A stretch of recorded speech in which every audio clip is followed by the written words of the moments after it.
Okay, अब हम लोग फिज़िक्स का जो चैप्टर नंबर 14 है ऑप्टिक्स, उसके एसएलओस का पार्ट नंबर 2 करेंगे। पहले हम पिछले वीडियो में हमने जिस एसएलओ से छोड़ा था उससे अगले एसएलओ से शुरू करेंगे। Draw ray diagrams to illustrate the formation of real and virtual images of an object by a converging lens. So एक कन्वर्जिंग लेंस क्या है? अ कन्वर्जिंग लेंस जैसे हमने पढ़ा था it is the convex lens. So आज की इस वीडियो में हमने ये करना है कि ये डायग्राम बनाकर रे डायग्राम इस पर डिफरेंट प्लेसेस पर ऑब्जेक्ट्स को रखना है और फिर देखना है कि कन्वेक्स लेंस किस किस्म की इमेज बनाता है। सो सबसे पहले हम लोग इसको रखेंगे बियॉन्ड 2f। अब what is f? f is the focus. 2f is two focal length, यानी कि यहाँ से लेकर यहाँ तक के दरमियान जो डिस्टेंस है इसको अगर ट्वाइस कर दिया जाए दैट इज 2f। यहाँ से लेकर यहाँ तक के दरमियान जो डिस्टेंस है इसको अगर ट्वाइस कर दिया जाए that is the 2f। So this is 2f। 2f से अगर हम लोग इसको बियॉन्ड रखें यानी कि आगे रखें 2f से भी, सो बियॉन्ड 2f, सो हमारे पास इमेज किस किस्म की बनेगी? सबसे पहले हमें सिर्फ 2 रेज़ चाहिए तो हम पता चला सकते हैं इमेज को। सो 1 रे हम लोग पैरेलल मार देते हैं। रेज़ तो इन्फिनिट होंगी जो यहाँ से निकलेंगी, हम लोग एक पैरेलल रे को लेते हैं। तो अगेन ये थिन लेंस है, हम लोग एक बार रिफ्रैक्शन शो करेंगे, इधर आया and then it will pass through the focus and then एक और बार कोई और रे ले लेते हैं, हम एक फोकस पे मार सकते हैं या एक ऑप्टिकल सेंटर से गुजार सकते हैं। फॉर एग्जांपल हम लोग यहाँ पर गुजारते हैं इसको थ्रू दी ऑप्टिकल सेंटर। तो कुछ इस तरीके से। सो आप देखेंगे कि हमारे पास जो इमेज बनेगी that will be between F and 2f। अगर हम बियॉन्ड इसको 2f रखेंगे तो इमेज हमारे पास अगली साइड पर f और 2f के दरमियान बनेगी। सो इस इमेज की अगर हम लोग कैरेक्टरिस्टिक्स लिखें, सबसे पहले ये इमेज तो ऑफ कोर्स रियल है क्योंकि रेज़ एक्चुअली में मीट कर रही हैं। इमेज जो बन रही है जिसको आप देखेंगे असल में रेज़ मीट कर रही हैं और this is on the opposite side. Object इस साइड पर था, इमेज इस साइड पर है।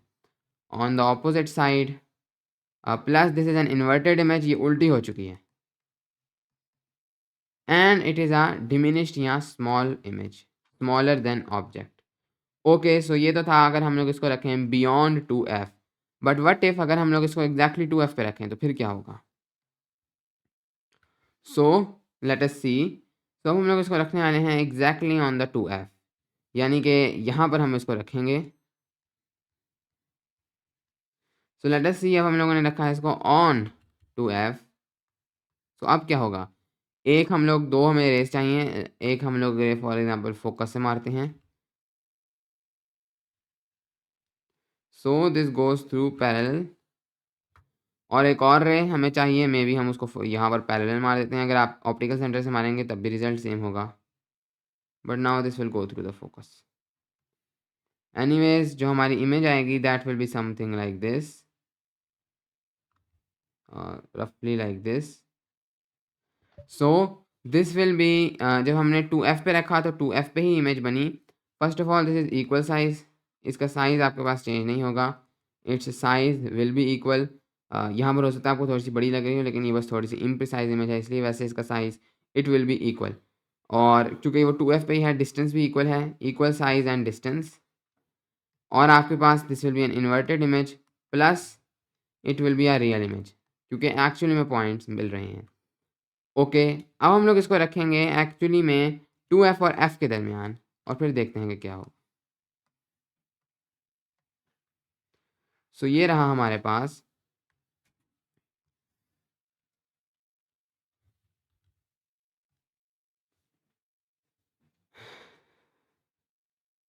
Okay, so now we will place it here 2f और f के दरमियान।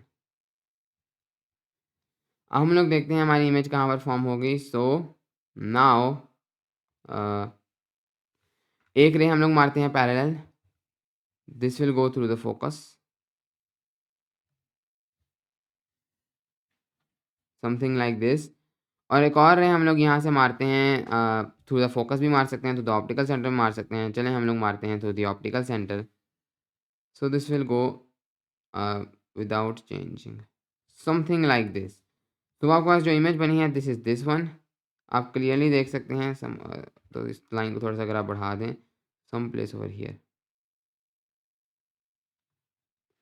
सो इसकी कैरेक्टरिस्टिक्स क्या हैं? पहले तो 2f और f के दरमियान आपने रखा है, दिस इज़ बियॉन्ड 2f बनी है 2f के बाद है, so between f and 2f, 2 focal lengths, this is a large image larger than the object, it is a इसे हम enlarged कहेंगे, enlarged कि उससे लार्ज हो गई है।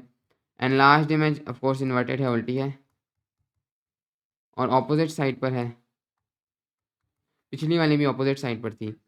और अगेन एक रियल इमेज है क्योंकि एक्चुअली में पॉइंट्स मिल रहे हैं। ओके नेक्स्ट हम लोग इसको रखते हैं एग्जैक्टली ऑन द फोकस।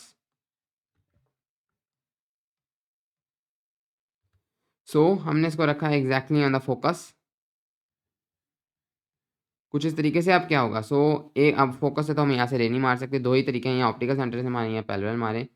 सो एक हम लोग मारते हैं through parallel, this will go through the focus and one मोर हम लोग मार देते हैं through the optical centre, so something like this. जब हम इस तरह से रेस मारते हैं सो हम देखते हैं कि ये दोनों रेस पैरेलल हैं and they will never meet, ये वाली रेस कभी मिलेंगे नहीं, हमेशा इसी तरह पैरेलल चलती रहेंगी। सो कोई भी रियल इमेज तो फॉर्म नहीं होगी क्योंकि रेस नहीं मिलेंगी। और आप सोच सकते हैं कि अगर मैं इसको पीछे बढ़ा दूं तो तब भी मुझे कोई इमेज नहीं मिलेगी क्योंकि ये पीछे भी नहीं मिलेंगी। सो वैसे अगर कोई इस तरह का मसला हो कि रेस यहाँ ना मिल रही हो तो जब आपकी आंख देखती है इसको तो वो उन रेस को पीछे की तरफ मिला लेती है और फिर आपको एक वर्चुअल इमेज मिल जाती है। लेकिन यहाँ पर वो पीछे की तरफ भी नहीं मिल रही, सो हो सकता है आप सोचें कोई इमेज नहीं होगी, लेकिन एक्चुअली में यहाँ पर इमेज बनेगी। उसका रीज़न ये है कि फॉर एग्ज़ाम्पल आपके पास यहाँ पर सूरज है एंड ये आपकी आँख है, सो आँख आपकी बहुत छोटी है और सूरज आपका बहुत बड़ा है। अभी भी मैंने बहुत छोटा बनाया है सूरज आँख के कंपैरिजन में, लेकिन सूरज आपका बहुत बड़ा है। सो अब जब सूरज रेस छोड़ती है, कोई भी लाइट रे कोई भी लाइट सोर्स, तो वो हर डायरेक्शन में छोड़ती है, हर डायरेक्शन जिसमें पॉसिबल है वो छोड़ेगी। और जब वो दूर से आप देखेंगे सो दे विल बी डाइवर्जिंग, यानी कि वो दूर जा रही हैं एक दूसरे से, पैरेलल नहीं है, दीज आर डाइवर्जिंग, पीछे जाकर ये मिल जाएंगी।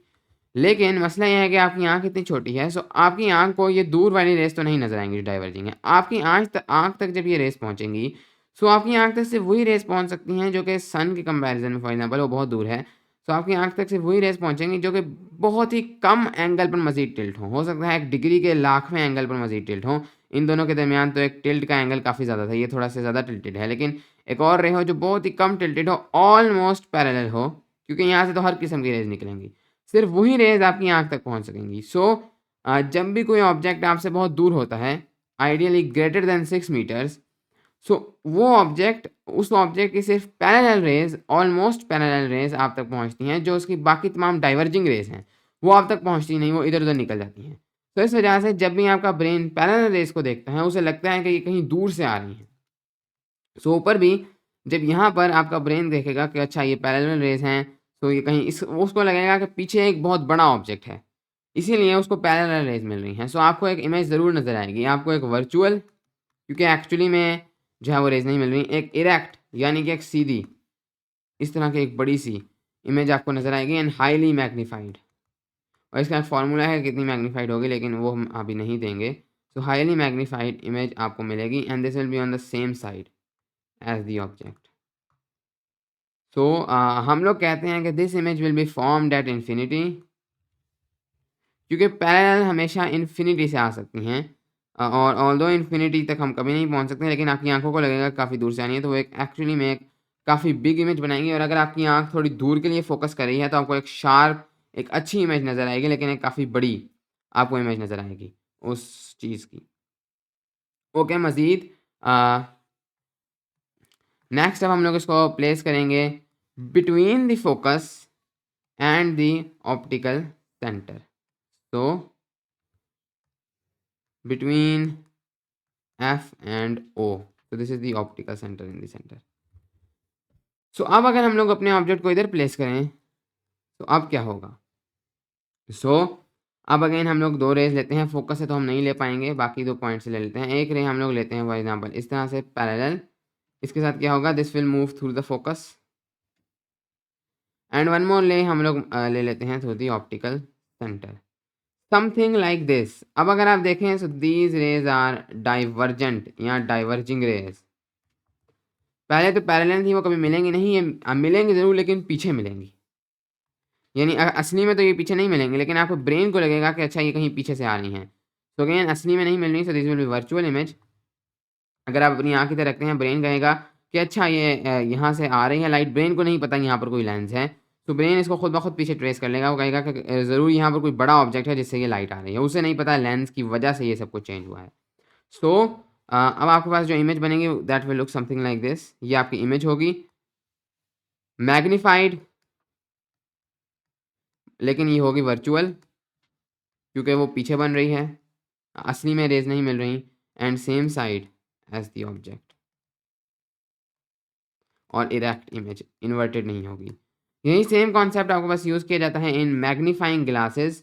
मैग्नीफाइंग ग्लासेस में एक कन्वेक्स लेंस है सिंपली, और उसमें अगर आप दूर से देखते हैं ऑब्जेक्ट को तो आपको एक्चुअली में इन्वर्टेड नज़र आता है और कोई फ़ायदा नहीं आपको होता, लेकिन आपको उसको मैग्नीफाई करने के लिए बहुत करीब से देखना पड़ता है। आपको फोकस से दूर अपने ऑब्जेक्ट को करीब लाना पड़ता है, मतलब फोकस और ऑप्टिकल सेंटर के करीब लाना पड़ता है। तब जब आप इधर देखेंगे तो आपको इस ऑब्जेक्ट के बजाय, क्योंकि इसी की रेस इसमें कन्वर्ट हो गई हैं, आपको ये बड़ा ऑब्जेक्ट नज़र आएगा और आपको आपकी चीज़ मैग्नीफाई होकर नज़र आएगी। तो मैग्नीफाइंग ग्लासेस में यही कॉन्सेप्ट है, आपको बहुत करीब से उसे देखना पड़ेगा और एक कॉन्वेक्स लेंस यूज़ होगा।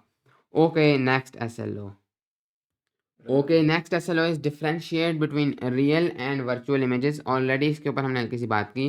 सो इन दोनों के दरमियान डिफरेंस क्या है कि रियल इमेज में एक्चुअली में रेज मिलती हैं, जबकि वर्चुअल इमेज में आपके पास रेज मिलती नहीं हैं।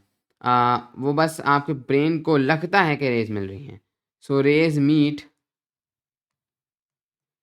यहाँ पर rays don't meet but seem to meet, यानी कि असली में वो नहीं मिलती हैं लेकिन आपके दिमाग को लगता है कि वो मिल रही हैं, इसलिए वो आपको इमेज बना देता है। सो this is the difference between real and virtual image, जो मेन डिफरेंस है।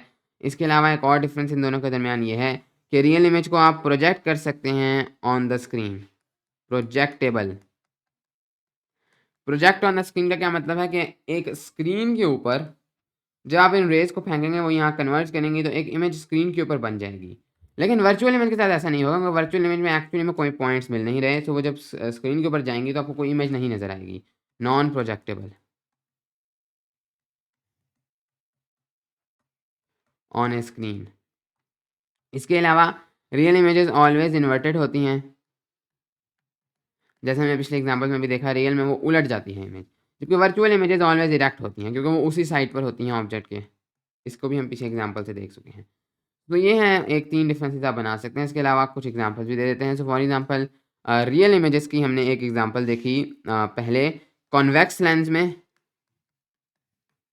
When object is beyond F, जब वो 2f के दरमियान, जब वो 2f और f के दरमियान था, 2f पे था या 2f से दूर था, तो आपके पास एक्चुअली में रियल इमेजेस फॉर्म हो रही थी। But when object convex lens पर ही जब ऑब्जेक्ट को फोकस या फिर फोकस से करीब लाया गया, when object was at f और नियर द o, यानी between f and o is the optical centre, तब आपके पास वर्चुअल इमेज फॉर्म हुई थी। सो ये कुछ एग्जांपल्स हैं, बट डिफरेंस यही है कि आपके पास इसमें रेज एक्चुअली में मीट करेंगी, उसमें मीट नहीं करेंगी, इसी वजह से ये प्रोजेक्टेबल होगी, वो प्रोजेक्टेबल नहीं होगी। Real images always inverted and virtual images always direct, वो बिल्कुल हमेशा सीधी होती है। ओके नेक्स्ट एसएल लो। Define and calculate linear magnification as the ratio of image length to object length. State and use the equation linear magnification is equal to image length object length. Okay, so linear magnification, that is m, it is equal to the image length divided by the object length. So ये आपके पास formula है magnification का, linear magnification का। Simply ये है कि for example आपके पास जो इमेज थी दैट वाज 3 सेंटीमीटर्स, लेकिन आपके पास जो ऑब्जेक्ट था that was 3 centimetres through a lens और अ मिरर। जिस तरह भी आपके पास जो इमेज बनी है for example that is 6 centimetres, यानी इमेज आपके पास ट्वाइस हो गई है। सो आपके पास जो मैग्निफिकेशन है दैट इज 2, यानी कि image 6 divided by 3, that this is 2। So linear magnification जिसका कोई यूनिट नहीं, वो सिर्फ एक मैग्निफिकेशन है, दैट इज 2, यानी कि ट्वाइस ये हो गई है। यहाँ आपके पास ऑब्जेक्ट था 3 सेंटीमीटर्स बट इमेज 1.5 सेंटीमीटर्स की हो गई है। सो अब आपके पास ये हो जाएगा 1/2, यानी हाफ हो गई है इमेज। सो लीनियर मैग्निफिकेशन सिंपली ये है, जिसको हम आगे जाकर न्यूमेरिकल्स में देखेंगे भी। ओके नेक्स्ट ऐसे लो। Describe the use of a single lens as a magnifying glass. So already हम इसके बारे में बात कर चुके हैं कि कैसे एक कॉन्वेक्स लेंस को कॉनकेव लेंस यहाँ यूज़ नहीं होता, कॉन्वेक्स लेंस को आप यूज़ करते हैं मैग्नीफाइंग ग्लास के तौर पर, कैसे अपने ऑब्जेक्ट को एफ से इधर रखकर, ये हमने पीछे ऑलरेडी देखा है। Okay next question, explain the dispersion of light by a prism including the detection of non-visible spectra by a thermometer। तो यहाँ पर हम लोग अब देख रहे हैं, हमने रिफ्लेक्शन को देखा, रिफ्रैक्शन को देखा, now it is time for dispersion of light. Dispersion of light बहुत ही सिंपल है, होता यह है कि आपके पास वाइट लाइट जो है, white light that is made up of 7 main colours, millions of colours हैं लेकिन ट्रेडिशनल 7 मेन कलर्स हैं। अब होगा ये कि जब आपके पास वो लाइट वैक्यूम या एयर में ट्रैवल करेगी, तब आपके पास इन तमाम सातों कलर्स की अपनी अपनी जो स्पीड है that is almost the same, क्योंकि एयर और वैक्यूम में जो हिसाब है वो ऐसे ही है जैसे कुछ भी नहीं है। सो उन दोनों जो सातों के सातों कलर्स हैं उनकी स्पीड इज़ द सेम, वो सातों के सातों कलर्स मिले रहते हैं क्योंकि वो उनकी स्पीड सेम है, वो एक साथ स्पीड से ट्रैवल करते हैं। सो फॉर एग्जांपल ये एक रेड कलर था और ये एक येलो कलर था, और इस तरीके से ये एक ग्रीन कलर था, ये एक ब्लू कलर था, लेकिन ये सब जब एक स्पीड से चलेंगे तो वो एक साथ मिल जाएंगे और आपको वाइट लाइट देंगे। सो ये होगा आपके पास नॉर्मल में। लेकिन अगर आप इसको ग्लास में ले जाएं तो फिर क्या होगा, या किसी सॉलिड में ले जाएं तो फिर क्या होगा। सो फॉर एग्जांपल आपके पास एक ट्राइंगुलर ग्लास ब्लॉक है जिसको हम लोग एक प्रिज्म कहते हैं।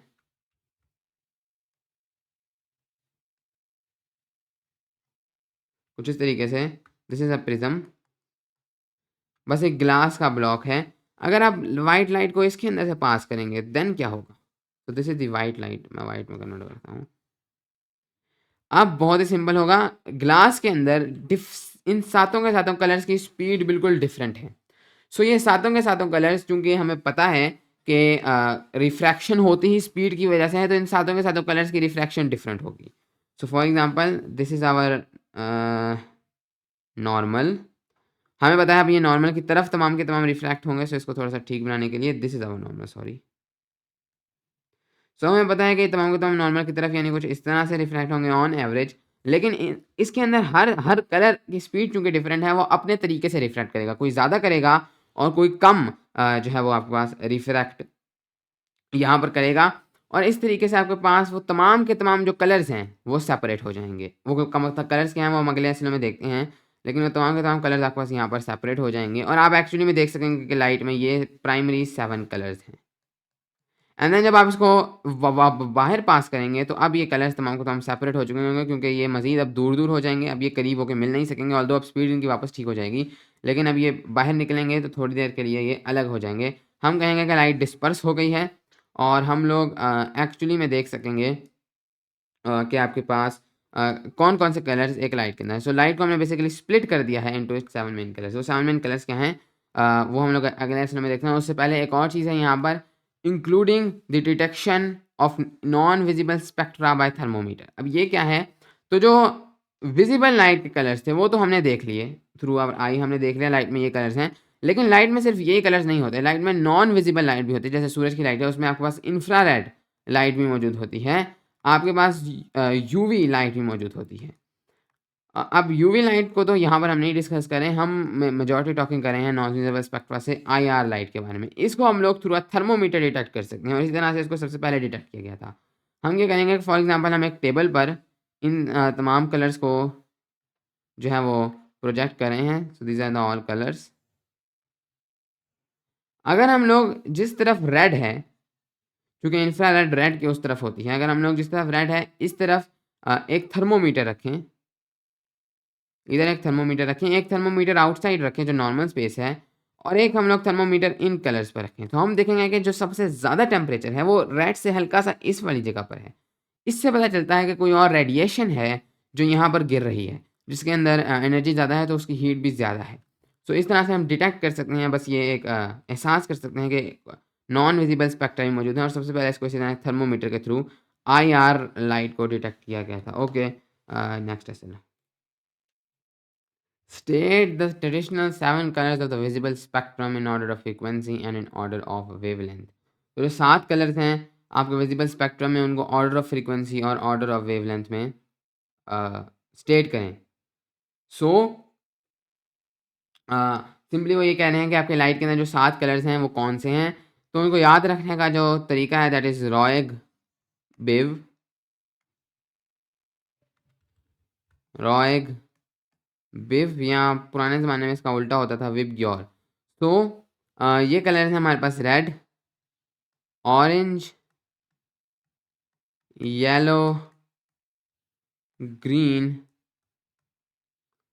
उसके बाद है आपके पास blue, indigo and violet. These are the colours, और इस एंक्रोनिम से आप इसको इन ऑर्डर भी याद रख सकते हैं। यहाँ पर रेड जो है इसकी वेवलेंथ सबसे ज़्यादा है, इस तरफ आपके पास वेवलेंथ जो है वो कम हो रही है, यानी इस तरफ आपके पास वेवलेंथ बढ़ रही है। सो ऑर्डर ऑफ वेवलेंथ में आप कहेंगे violet, indigo, blue, green, yellow, orange, red. Red की वेवलेंथ सबसे ज़्यादा होती है, लेकिन वेवलेंथ का क्योंकि हमें पता है v is equal to F dot lambda.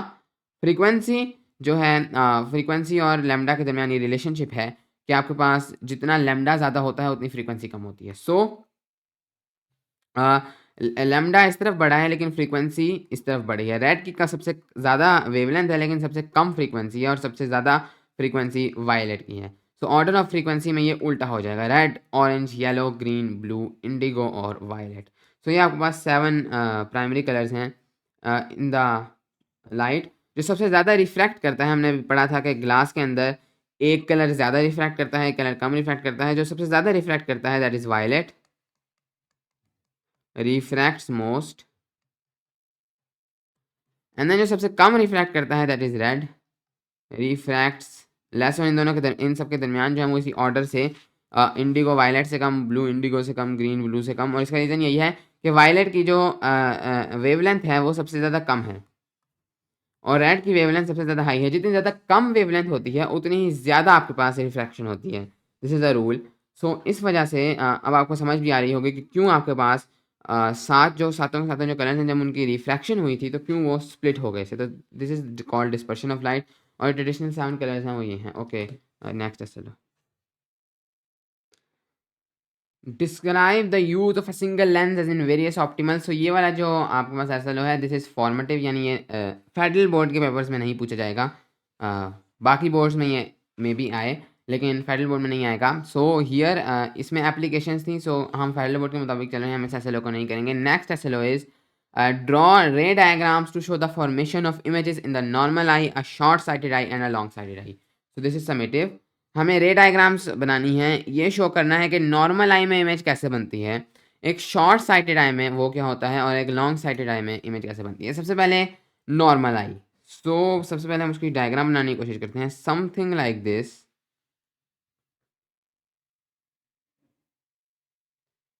सो आपकी जो आंख है वो समथिंग लाइक दिस लगती है। दिस इज़ योर आई। आगे यहाँ पर आपके पास एक बल्ज होगा कुछ इस तरीके से। दिस इज़ योर कॉर्निया, वो जो आप देखते हैं अपनी आंख का जो हिस्सा जो आपको नज़र आता है, this is that, this is the cornea. और मैं यहाँ पर अभी लेबल नहीं करूँगा क्योंकि हमें इस पर डायग्राम बनानी है। This is the cornea. अंदर आपके पास यहाँ पर एक लेंस मौजूद होता है, this is a convex lens, इसको हम लोग आई का लेंस कहते हैं। तो इंसान की आंख के अंदर भी एक लेंस मौजूद है, एक natural lens, this is called the eye lens. और कॉर्निया के साथ ये आई लेंस मिलकर एक बिगर कॉन्वेक्स लेंस टाइप चीज़ बना देता है।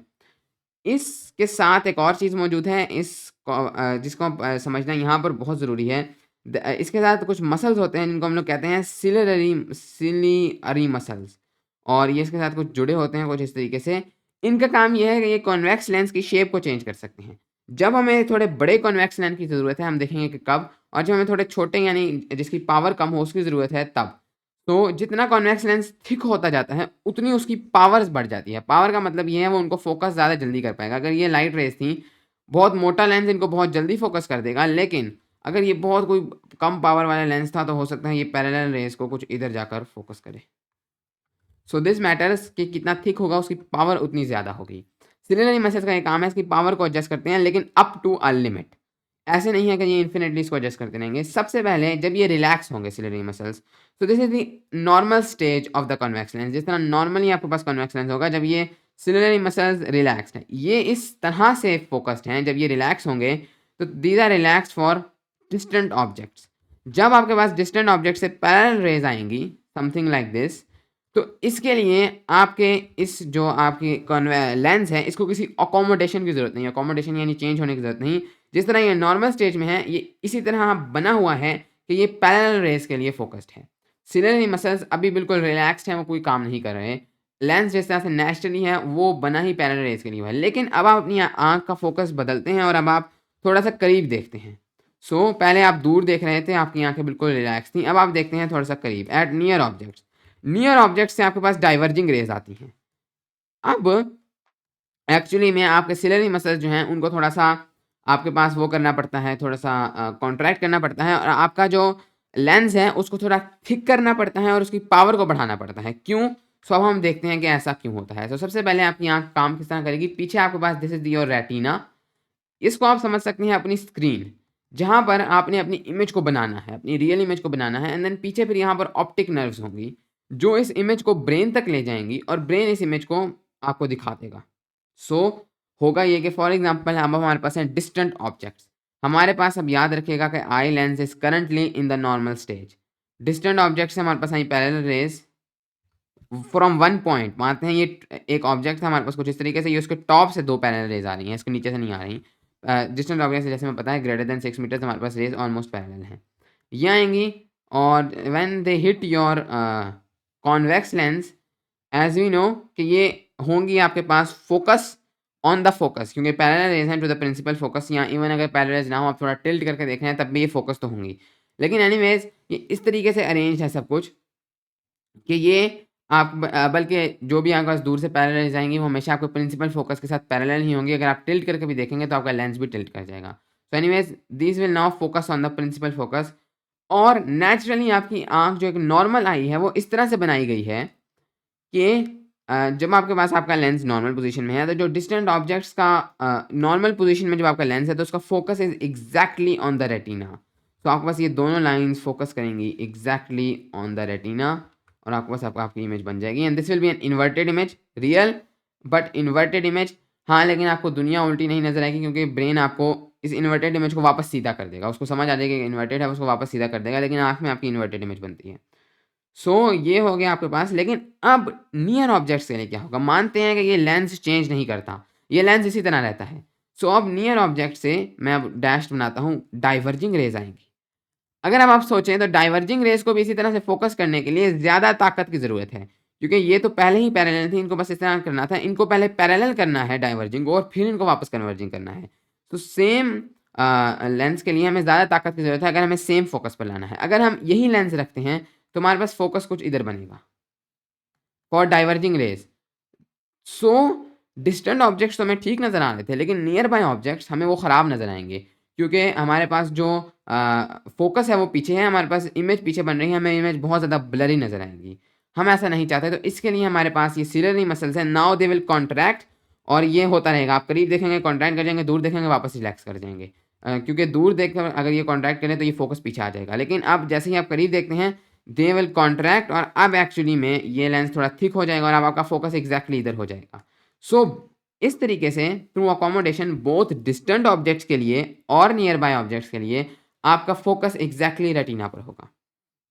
अब ये चीज़ तो हो गई, लेकिन ये तो थी एक नॉर्मल आई। अब एक और चीज़ जब हम आगे बढ़ेंगे आई के डिसऑर्डर्स पर, उससे पहले जानना ज़रूरी है, वो ये है कि अकोमोडेशन से आप सिर्फ अपने फोकस को पीछे ला सकते हैं, आप अपने फोकस को आगे नहीं लेके जा सकते। इसका क्या मतलब है? तो आप याद रखें कि आपका जो लेंस था वो जब नॉर्मल पोजीशन पे था, it was for distant objects. अगर तो आपके पास आपके नियर बाय ऑब्जेक्ट्स का फोकस नेचुरली इधर बन रहा था, तो आपने लेंस को थोड़ा थिक करके फोकस को पीछे ले आए। लेकिन मानते हैं कि आपका जो भी नेचुरल फोकस है फॉर डिस्टेंस या नियर बाय वो इधर बन रहा है। अगर तो वो इधर बन रहा है फॉर डिस्टेंट ऑब्जेक्ट्स, तो आप इसको पीछे तो लेके आ सकते हैं मजीद थिक करके, लेकिन आप इसको आगे नहीं लेके जा सकेंगे क्योंकि वो ऑलरेडी अपनी मैक्सिमम पोजीशन पर होता है फॉर डिस्टेंट ऑब्जेक्ट्स। ओके, कुछ इस तरीके से आपके पास ये चीज़ वर्क करेगी।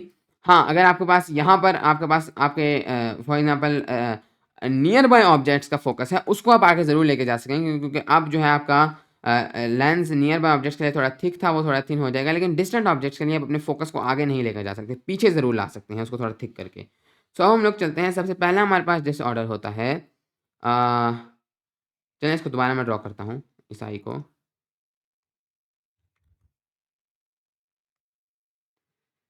तो सबसे पहला आपके पास डिसऑर्डर होता है जिसको हम लोग कहते हैं मायोपिया या शॉर्ट साइटेडनेस, जिसकी जो 2 तरीकों से हो सकता है, मैं उनमें से एक तरीका यहाँ ड्रॉ करता हूँ।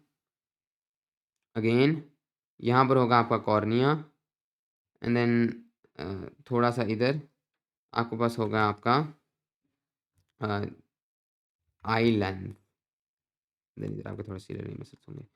सो इधर दिस इज़ मायोपिया, नॉर्मल आई हमने देख ली। मायोपिया में क्या होगा, जिसे हम शॉर्ट साइटेडनेस कहते हैं, आप करीब ऑब्जेक्ट्स को तो ठीक तरीके से देख सकेंगे, जो नियर बाय ऑब्जेक्ट्स हैं वो आपको बिल्कुल क्लियर नज़र आएँगे, लेकिन जो डिस्टेंट ऑब्जेक्ट्स हैं वो आपको ब्लरी नज़र आएँगे। क्यों? शॉर्ट साइटेडनेस में क्या होगा कि आपकी आँख इधर लंबी होगी, लॉन्ग आई, आँख आपकी लंबी हो गई है, आई लेंस उसी तरह है, रेटिना आपका पीछे हो गया है, या फिर आपका जो लेंस है that is too strong, naturally वो टू स्ट्रॉन्ग है। सो यहाँ पर फॉर एग्जांपल मैंने ऐसी कंडीशन नहीं है कि लेंस ठीक है लेकिन आपकी आई लॉन्ग हो गई है। यहाँ पर क्या होगा, सबसे पहले हम लोग देखते हैं कि फॉर डिस्टेंट ऑब्जेक्ट्स क्या होगा।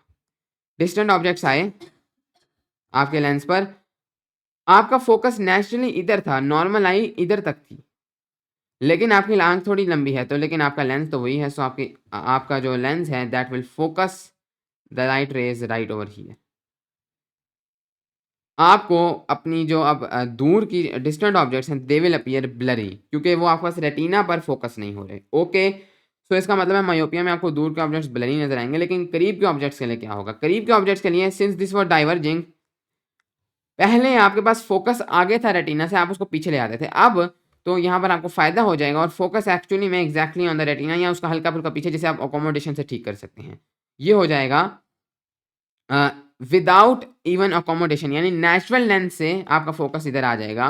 पहले नेचुरल लेंस से आपका फोकस आगे जा रहा था, आपको उसको अकोमोडेशन से पीछे लाना पड़ता था। इसीलिए मायोपिक पर्सन्स को अकोमोडेशन की इतनी ज़रूरत नहीं होती। जब वो करीब ऑब्जेक्ट्स को देखते हैं सो एक्चुअली में वो उनको नॉर्मल पर्सन से ज़्यादा अच्छा देख सकते हैं, क्योंकि उनको अकोमोडेशन की ज़रूरत नहीं है। सो उनके लिए ज़्यादा एज है करीब ऑब्जेक्ट्स के लिए।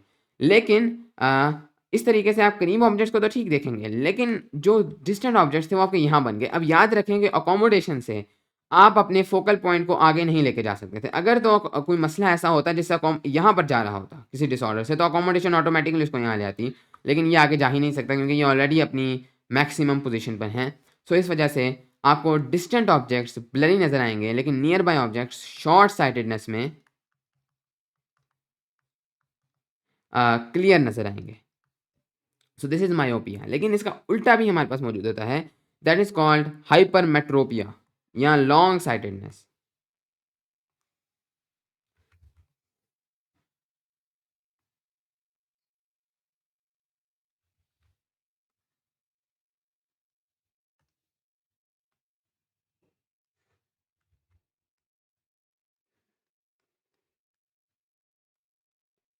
ओके, अब क्या होगा कि now your eye is either too short, या फिर आपका लेंस जो है, या तो आपकी आई बहुत शॉर्ट है या फिर आपका लेंस जो है लेंस टू वीक। अब क्या होगा? So this is called hypermetropia. Let us see के क्या होगा। डिस्टेंट ऑब्जेक्ट्स को हम लेकर आते हैं, हमारी आई बहुत शॉर्ट है, तो ये आपका जो फोकस है that will B outside of the retina, पीछे बनेगा रेटिना के, लेकिन कोई मसला नहीं क्योंकि अकोमोडेशन इसको वापस पीछे ले आएगी। सो जो डिस्टेंट ऑब्जेक्ट्स हैं दे विल अपीयर क्लियर। ये आई टू शॉर्ट है, इससे कोई मसला नहीं होगा, अकोमोडेशन इसको ठीक कर लेगी। तो जो आपके पास आपके डिस्टेंट ऑब्जेक्ट्स थे वो भी आपके पास वापस आपके रेटिना पर फोकस हो जाएंगे through accommodation. But near by objects के लिए क्या होगा? दिस की थी हमारे पास डाइवर्जिंग रेज, हमारे पास थी इसकी डाइवर्जिंग रेज कुछ इस तरीके से। इनके साथ क्या होगा? एज वी नो कि डाइवर्जिंग रेज जो हैं वो और ज़्यादा उनका फोकस दूर होता है, तो नेचुरली जो नॉर्मल लेंस पर आपके पास फोकस था वो इधर था डिस्टेंट ऑब्जेक्ट्स के लिए, और आपकी अकोमोडेशन डिस्टेंट ऑब्जेक्ट्स के लिए फोकस को इधर ले आई, लेकिन इसके लिए तो फोकस और दूर होगा। यानी डाइवर्जिंग रेज के लिए नॉर्मल लेंस पर फोकस और ज़्यादा दूर हो जाएगा। Here will be the focus, तो आपकी लाइट रेज कुछ इधर जाकर मिलेंगी। Again this will B blurry, लेकिन इसको अकोमोडेशन भी फिक्स नहीं कर पाएगी, क्योंकि अकोमोडेशन पीछे तो ला सकती है फोकस को, लेकिन ये इतना ज़्यादा दूर चला गया है कि अब अकोमोडेशन की भी लिमिट आ गई है। वो हो सकता है इसको इधर तक ले आए, लेकिन इससे आगे नहीं ला सकेगी। सो हाइपरमेट्रोपिया में उल्टा हो चुका है। आप दूर के ऑब्जेक्ट्स को क्लियर देख सकते हैं, लेकिन अब आप नियर बाय ऑब्जेक्ट्स आपको ब्लरी नजर आएंगे। So these are the two disorders, myopia जिसके अंदर नियर बाय ऑब्जेक्ट्स क्लियर हैं, लेकिन जो डिस्टेंट ऑब्जेक्ट्स है दे आर ब्लरी, बट दूसरा है आपके पास हाइपरमेट्रोपिया या लॉन्ग साइटेडनेस, इसके अंदर आपके पास डिस्टेंट ऑब्जेक्ट्स क्लियर हैं। So these are the two disorders, और इनके रीजंस क्या हैं? मायोपिया में इधर आपके पास जो आपकी आई है दैट इज टू लॉन्ग, और यह हो सकता है दोनों हो, और लेंस टू स्ट्रॉन्ग कि वो पहले ही उसको, ऑल्दो आपकी आई ठीक है लेकिन लेंस इतना स्ट्रॉन्ग है नेचुरली कि वो उसको पीछे ले आते हैं। इन हाइपरमेट्रोपिया इधर आई टू शॉर्ट है या फिर लेंस टू वीक है। So these are the two conditions, myopia and hypermetropia. लेकिन अब इसको हम लोग ठीक कैसे करें? इसकी ट्रीटमेंट क्या है? बहुत ही सिंपल है, कोई इतना बड़ा मसला नहीं है। What we will do on myopia, कि हमारे पास मसला ये है कि हमारे पास जो दोनों फोकस हैं, this is the focus, natural focus is, this is the focus of distant objects and this is the focus of near, this is the focus of distant and this is the focus of near by objects. ये दोनों थोड़े पीछे shift हो चुके हैं, हमें इन दोनों को थोड़ा आगे शिफ्ट करना है, डिस्टेंस को एग्जैक्टली रेटिना पर लाना है, और ये जो नियर बाय ऑब्जेक्ट्स हैं इनको थोड़ा आगे ले जाना है ताकि वो अकोमोडेशन से वापस ठीक हो जाए। सो इसके लिए हम लोग क्या करेंगे कि हमारे पास, हमें थोड़ा सा ये जो हम एक तरीके से समझ सकते हैं कि हमारा लेंस जो है वो काफ़ी स्ट्रॉन्ग है, वो इनको पहले ला रहा है, हमें लेंस की पावर को थोड़ा सा वीक करना है ताकि ऑटोमेटिकली आपकी आंख अगर बड़ी भी है तो ये थोड़ा पीछे शिफ्ट हो जाए। हम इसकी लेंस की पावर को कैसे वीक करेंगे? एक ऑपोजिट लेंस लाकर, एक कॉन्वेक्स लेंस लाकर। तो हमें कॉन्वेक्स लेंस एक ग्लास, आई ग्लासेस की सूरत में सामने रख देंगे और उसकी हम स्ट्रेंथ एडजस्ट कर लेंगे, उसके मुताबिक ये दोनों फोकस आपके आगे शिफ्ट हो जाएंगे और अब आपको मायोपिया के केस में भी ठीक नजर आएगा। तो इसकी हम ट्रीटमेंट करेंगे थ्रू अ कॉन्वेक्स लेंस। लेकिन हाइपरमेट्रोपिया में क्या होगा? अब एक्चुअली में आपको लेंस को मजीद स्ट्रॉन्ग करना है, क्योंकि हाइपरमेट्रोपिया में आपके पास जो डिस्टेंट ऑब्जेक्ट्स हैं उनका फोकस बन रहा है इधर, इसको काटता हूँ, ये नेचुरल फोकस है डिस्टेंस ऑब्जेक्ट्स का, और आपके पास जो नियर बाय ऑब्जेक्ट्स हैं उनका फोकस और दूर बन रहा है। इन सबको हमें थोड़ा सा पीछे शिफ्ट करना है, इसको हमें इधर लाना है और इसको हमें इधर लाना है, तो और फिर अकोमोडेशन इसको ठीक कर लेगी। Now we will use another convex lens ताकि इसको हम पावर को थोड़ा सा बढ़ा सकें। So this will be for hypermetropia, एक ग्लास में कन्वेक्स लेंस लगाया जाएगा। तो ये इन दोनों की ट्रीटमेंट है। फॉर मायोपिया आपके पास जो ट्रीटमेंट है दैट इज कॉनकेव लेंस, उल्टा हमें करना है, एंड देन हाइपरमेट्रोपिया में आपके पास अगेन कन्वेक्स लेंस, ये हमें थोड़ी सी पावर बढ़ानी है उसकी, वो थोड़ा वीक है। Okay, so these were the normal eye and the disorders of the eye और इसकी रे डायग्राम्स। ओके, नेक्स्ट चलो। Describe the use of converging and diverging lenses to correct long sightedness and short sightedness. Already देख लिया है, long sightedness which is hypermetropia, short sightedness which is myopia. Long sightedness के लिए converging या concave lens, और short sightedness यानी myopia के लिए डाइवर्जिंग या कॉन्वेक्स लेंस। ये हमने ऑलरेडी देख लिया है, दिस इज समेटिव। बाकी जो तीनों एसएलओस हैं अगले, this are all formative. This is for biological eye, colour को कैसे देखती है, this is not in our syllabus, ये बायोलॉजी का है। Next again, extreme gravity, this is also formative, and then acoustic lenses, this is also formative. तो इसके साथ ही हमारा ये चैप्टर, इसके एसएलओस कंप्लीट हो गए। अगले पार्ट में हम इसकी एक्सरसाइज करेंगे। Okay, thank you.